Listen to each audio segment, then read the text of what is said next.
County in northwestern New Mexico until 6:15 p.m. Mountain Daylight Time. At 5:19 p.m. Mountain Daylight Time, National Weather Service Doppler radar indicated a thunderstorm producing heavy rain across the warned area. Flash flooding is likely. Locations impacted include Blanco Trading Post and El Huerfano Trading Post.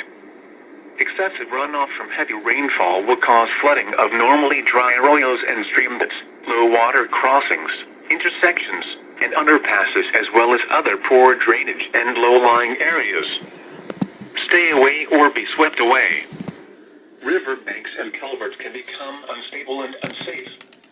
Repeating, a flash flood warning has been issued until 6:15 p.m. Mountain Daylight Time for the following county: San Juan, New Mexico.